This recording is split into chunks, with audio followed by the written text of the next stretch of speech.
Welcome to the Do Good Work podcast, where do good work is a way of living, where we highlight the hidden inner beauty behind the struggle to achieve a new level of excellence in all areas of your life. Today, I got the chance to talk to Chelsea Kim. Chelsea is the co-founder and head of marketing and operations at Bella, a lifestyle brand with the first conversational banking experience that is 100% powered by love, beauty, and empathy. Building businesses is in Chelsea's blood, and after starting her career in healthcare operations 10 years ago, she moved into technology, and for the past 6 years, she's turned her focus to building infrastructure for startups in Silicon Valley. When New York has started calling her name, Chelsea moved to Manhattan and helped start Bella with a single purpose to build her dream company focused on community and connection first. She's on a mission with the Bella team to change the status quo and build a movement by injecting love, beauty, and empathy into business. Well, Chelsea, thanks so much for being on. Thank you so much for having me. I'm really excited to talk. So for mission-based businesses, which is one of my personal passions, so mission-based, but you're growing rapidly with your company. You're also hiring and focusing on hiring diversity. How do you stay intact with the integrity of the mission of the company while at the same time focusing on rapid growth and maintaining that promise to your customers as well as for your internal team? Oh, what a loaded question. I won't say that it's easy. And I think it has to be a conscious decision in every action you take. And it's not to say that any decision you make is going to be right or wrong. It just has to be the right decision for your business. And when I think about where we started and the purpose behind it was really to spark joy. That's our entire business model, is what are we doing that is bringing joy to people's lives? And we're doing that in the realm of finance, in the realm of, financial well-being. But when you take it beyond that, that also has to integrate into the company culture. And so as you're hiring and scaling, if you're not living and breathing what you're proposing, your customers are going to know it. They're going to feel it in the way that the communications come through, in the way that you propose, a new app design, for instance. Anything that you're doing, if your employees aren't feeling it, your customers aren't going to feel it. And so it's the conscious decision in who we hire, what kinds of things we focus on, whether that's culture and personality or extreme skill set and sort of the change from generalist to specific experiences. And that's been something that we have been in the middle of and trying to challenge right now, is finding the people with the right skill sets that still balance that really early stage startup and the generalist side of things. And then adding in the dose of diversity and inclusion and making it just that much more fun for ourselves. I love that you said that. I do, before we dive into that, it's interesting to know, if finance, the spark that you're driving there hasn't really been there. I would say even in the last 20 years or even 40 years in regards to what's happening right now with what you're doing in finance, and being able to maintain that with your values. I like to talk about how do you maintain that culture within, you have to intentionally do that, not just talk about it. And living it out is clearly an example, but how do you actually institute habits or even, processes around maintaining core company values so that everyone actually does live it and breathe it? I think it's a lead by example situation. And it's something that we've been very, very fortunate that Will, Angelo, and I, who are the three founders, really truly believe not just in what we're trying to accomplish, but in the ability of everyone to jump into this as well. And I know that comes from, typical startup. You have to live it, breathe it, be completely passionate about it because it is your entire life. And that's not to say that this isn't. But we also are extremely family oriented. All of us are. And so some of us have kids, some of us don't. But we make sure that there's a balance and an ability to separate and maintain creativity. And so as we do that in our own lives, our team models that, and they take cues from the leadership as to how they should react and how they should be acting in the business sense. We're a fully distributed team. We have been since launch. We started out in November of 2019 and launched in November of 2020. So basically throughout the entire pandemic is when we were building this, which is a very odd thing for a startup because usually you're locked in a room together and you're able to like eat the pizza and code the words and do the thing all together. And we had to really find a way to create that same sense of belonging and culture in a fully remote situation where you didn't have the ability to bounce ideas off of each other. You were working somewhat in silos because it's all video conferences, right? Did And you so use anything other apps? Like I know there's some apps, I'm sorry to interrupt, but there's other apps like sprung up that, because sometimes Zoom wasn't as good for creatives. Did you ever use other tactics or other methodologies to kind of create that? Because this is a big problem that I know for companies or teams that were centralized in one location and then now they're decentralized in multiple locations. Like how did you create that like synergy? Did you use technology or just intentional every day after day? We definitely leaned on technology for a lot of it. We have, text messaging and WhatsApp and video conferencing. We, as a business, use Google Suite. So we use Google Hangouts. And yes, it had its pros and cons, just like every video platform, right? But ultimately, what we ended up doing, because it was a small group, was we created what we called war rooms, which was just a giant open conference line that anyone could jump in and out as needed. And it allowed for some semblance of that same startup mentality to happen. But it also allowed for people to have breakout rooms, so to say, and not in the Zoom conference style breakout room where you have, a separate room within the same conference, but just jump into another conference. And then if you're just working, jump back into this, what we called our war room. And if people had questions, they could just call them out. And so it made for a similar experience. I won't say it was the same because you don't have that living, breathing energy there, and you have to sort of try to foster it. And that's where I think Angelo really did a great job of inspiration. He really kept people engaged and collaborative throughout the entire sort of building process. There's a book called Endurance. That's the Ernest Shackleton story. And he actually gave it to all of us. It's one of his biggest books, I think, on influencing his life. And it's really the idea of a startup is pretty much what that book is about in a sense. It was the first expedition through the South Pole. And how Shackleton chose his crew was not entirely skill-based. It was off of culture and how they reacted as a group.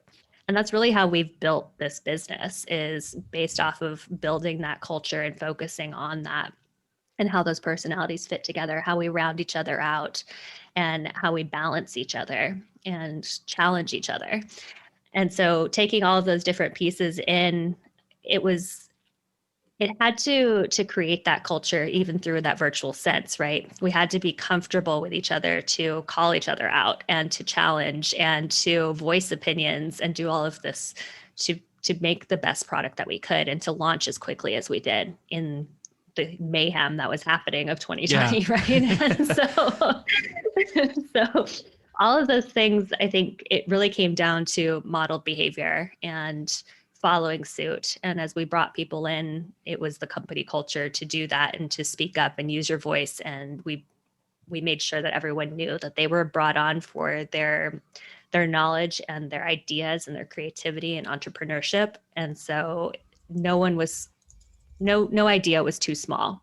Propose it and let's see if we can do it, or if we can't do it, or if we don't want to do it, we'll have reasons and we talk it out. We don't just flat out say no to something. It's okay, what are the pros cons lists, or if we don't want to do that, why does it not align, so that we can explain and people feel heard. That's really cool, empowering them from the start, and then also just setting the stage naturally and using different mediums or tools or tactics to be able to flow through. And I think that's so important. And that's probably being able to do this podcast, and I'm sure you speak with a ton of entrepreneurs as well, that's, I think, like the hidden untapped energy right now within everyone's company is their team. How can we let them shine? How can we let them grow? How can we empower them without like just letting them loose, like without us knowing, right? So there is that fine balance, but I think that it's really cool to hear how you were able to do that. Shifting, you mentioned something earlier, and I think this is a huge talking point. Shifting from just hiring or being generalists to hiring and getting specialists within the company? Because I've seen that shift in different companies, different revenue streams and whatnot. But how did you know when to identify that you needed to change? And what were some of the milestones or markers that you were kind of checking your pulse on just to make sure, is this the best time? Is this the right time?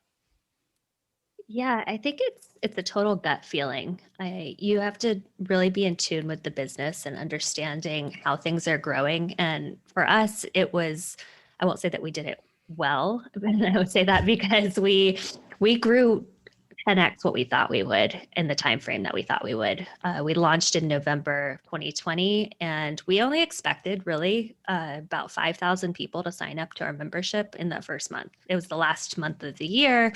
It was, right at the holidays. It's a new financial service. Like, who's looking for that at the middle of the, holiday season? It's not something that most people are doing, right? So we really, I don't know if we underestimated ourselves or if we just didn't plan how big of a movement this might be.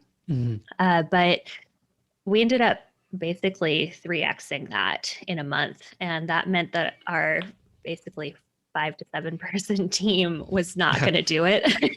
The support, the servers, the whole yeah, I mean, end to end, it was quite surprising to us in a good way. And so that really resulted in us realizing that we needed people who could answer all the questions. Yes, if going to your comment on support, like, you have to understand the product, you have to understand the culture, you have to understand what to do, and product person, CEO, whoever is answering those support calls, because somebody's got to, right? And who else to do it and evangelize it than the people who built it. So the generalist side helped there. But as we really got into the process creation, and I'm an operations person, so the logic and the process is near and dear to my heart. But it was very, very evident that we needed structure, because if we didn't have structure, it was going to fall apart. It was a house of cards, right? We built a foundation that was only meant for a third of what we were trying to support. And that meant we had to hyper growth. And to do that, you need people who really know what they're doing in those contexts. And whether or not they've experienced that type of growth, if they know how the structure and the foundation should be built, they can replicate it quickly. And so that was kind of for us the gut instinct of, all right, we far exceeded what we wanted to do, and that was great. But now we need people who really know what they're doing to get this in place. To make it evergreen, almost, to the fact that we have solidity and then move on to the next stage. Exactly. When you're measuring that, or you're looking at like the next best moves as a company, how do you, again, focusing on the integrity of the product. And when I mean integrity, I mean solidity, meaning the promise of the market is the same delivery process, and it also aligns with the company mission and values. I think that's what integrity means, wholeness. But focusing on the integrity of the product, the promise of the customers, and also with the team itself growing, and the next level that you want to get to, how do you, like, as a mission-based company, how do you align all of that with the business goals and the product and customer goals? I think it goes back to that further comment of conscious decision making on every aspect that you do, right? And so you have to be cognizant of what is the core of your business, and take it back to every question that you answer has to answer that question. And so when you're thinking about the product side of things, does this spark joy is kind of where we come from. Not to Marie Kondo this, but it's really the crux of what we're after, right? Is if you look at the programs that we put out, the first one that we launched was the Karma account. And it was based off of the Naples tradition of Cafe Sospeso, where you buy a second espresso that you don't take with you, that someone else could come and pick up. So it's the same idea of pay it forward, or picking up the coffee in line behind you, but just on a broader basis. And it's an account where people can just put money in to do that. Well, the whole premise behind it is to share love and joy, right? The person receiving that has that momentary lapse of, oh my gosh, somebody paid for something for me. How nice is that? And on the other side of it, it's, I got to pay for something for somebody else that made their day, right? And so when you're thinking about the next products that we're doing, they all have to answer that question. And ultimately, if that's the question that you're trying to answer, it's easy to stay true to your customer base, because you have to recognize what is going to bring someone joy. having just a checking account or just a savings account, everyone has checking savings accounts because you have to have somewhere to put your money, right? But when you think about a big bank or even a community bank on the corner, what is the experience that person's after and why are they banking with that bank? Mm. And so if they are coming to us for joy, it makes it really simple to answer the question of what programs, products, or types of communications do we put out, and how is that bringing that to life for them?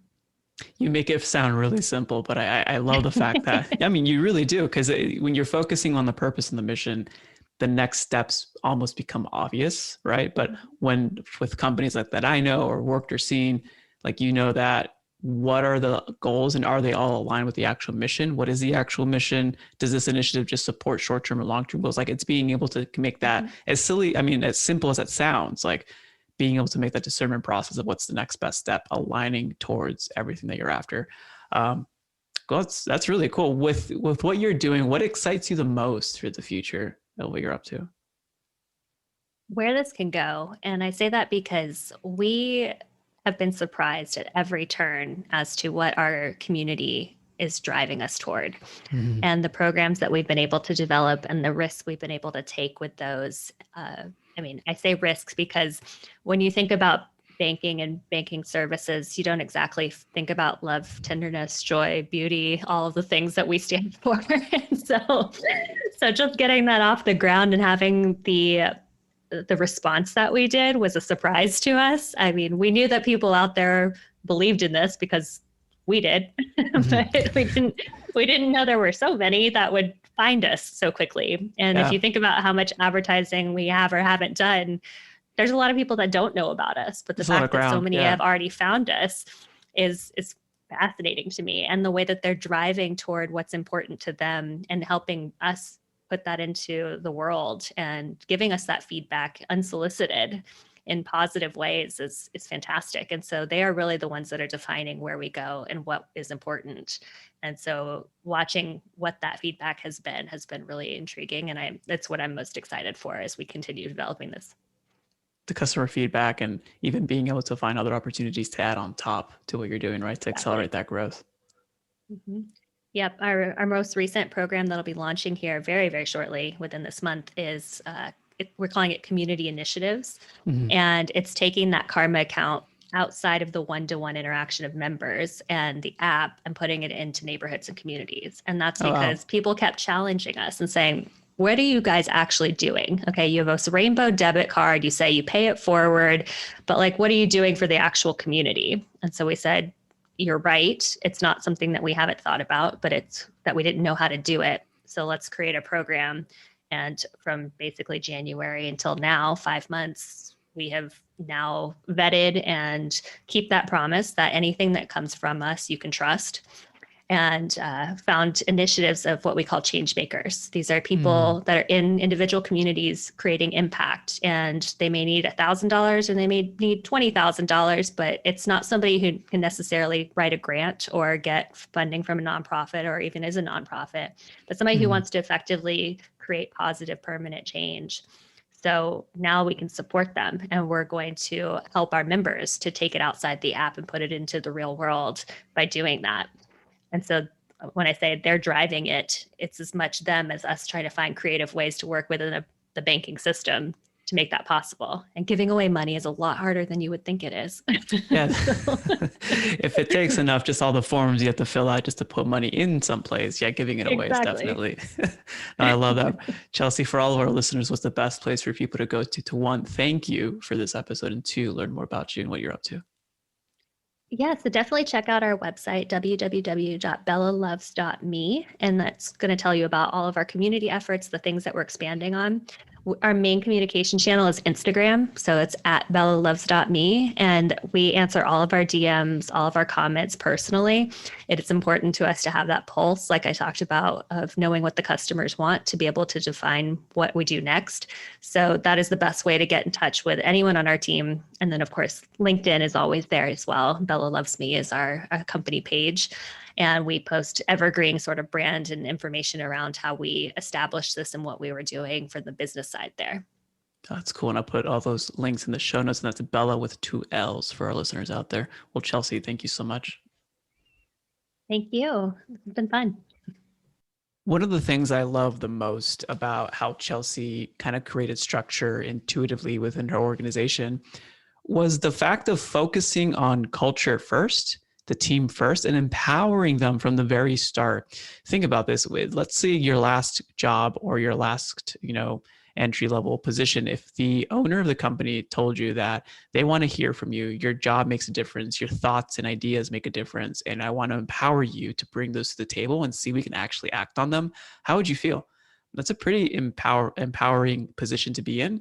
And that also allows for the team to be able to shine and not just be another hired set work of hands, which, if you're listening to me a lot, I'm very much against just hiring people to do a job. I'd rather see what they can do more than that and see what they can contribute. So I really love that focus and being able to make mission-based decisions for the company that align with the customer, that align with the company values, and with align with the business model to drive change and impact forward. Now, you might be listening to this, you might either work in a company that's not mission-based, you might not even be a nonprofit, but not that this is a nonprofit, but the whole idea is every single company in the world has a mission and has values. Either you're living those out or you're not.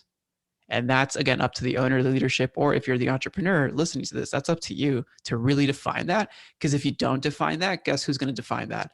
Everyone else. Everyone else on your team, everyone else on how you act, and being intentional from the very start, like starting with the end in mind. This goes back to Stephen Covey's, almost like the 7 Habits.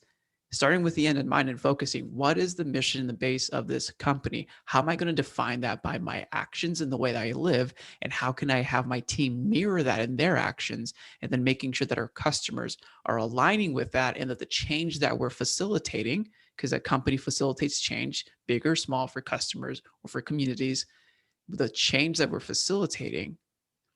Now, when we do that, it's all aligned together with the end in mind, with the mission and the values in line. And that's, I think, one of the most powerful things that you can do right now. And I love how Chelsea so seamlessly made it sound like it was easy, even though it does take a lot of thinking, does take a lot of intention, and even just meeting with a couple co-founders to get everyone on board on that. That's very unique and that's very special. So there you have it. I hope you appreciate our conversation with Chelsea Kim. Go check out her stuff on the links below, and we'll see you on the next one.